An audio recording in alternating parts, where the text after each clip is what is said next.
Hello guys, ഇന്ന് നമുക്കൊരു ട്രിപ്പിന് പോയാലോ? ഫസ്റ്റ് നമ്മൾ വന്നേക്കുന്നത് കല്ലട ഡാമിലേക്കാണ്. ഈ ഡാമിൻ്റെ അടുത്ത് തന്നെ ഒരു പാർക്കൊക്കെ ഉണ്ടായിരുന്നു, കുട്ടികൾക്ക് കളിക്കേണ്ടതൊക്കെ ആയിരുന്നു. അത് കഴിഞ്ഞ് ഞങ്ങൾ പോയത് പാലരുവിയിലേക്കാണ്. അവിടെ ആണെങ്കിൽ ഒത്തിരി കാഴ്ചകളൊക്കെ കാണാനുണ്ടായിരുന്നു.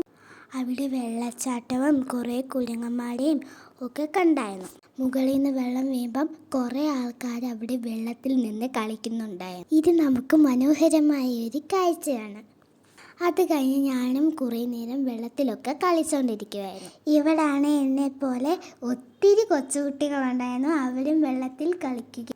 അത് കഴിഞ്ഞിട്ട് ഞങ്ങൾ പോയത് സൂര്യകാന്തി പാടത്തിലേക്കാണ്. അവിടെ കുറേ പൂവുണ്ടായിരുന്നു, പക്ഷെ അത് ആരും പറിക്കാൻ സമ്മതിച്ചില്ല.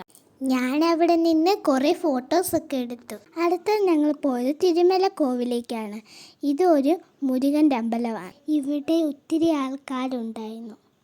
ഞങ്ങൾ ഈ അമ്പലത്തിൻ്റെ അകത്ത് കയറി തൊഴുതു. അവിടെ കുറേ കാഴ്ചകളൊക്കെ കണ്ടു. കുറേ സ്റ്റെപ്പ് കയറി മുകളിലെത്തുമ്പോഴായിരുന്നു ഈ അമ്പലം. മുകളിൽ നിന്ന് താഴോട്ട് നോക്കുമ്പോൾ കുറേ കാഴ്ചകൾ കാണാമായിരുന്നു. അത് കഴിഞ്ഞ് ഞങ്ങൾ നേരെ വീട്ടിലേക്കുള്ള യാത്രയായിരുന്നു. അപ്പം tata bye bye, see U.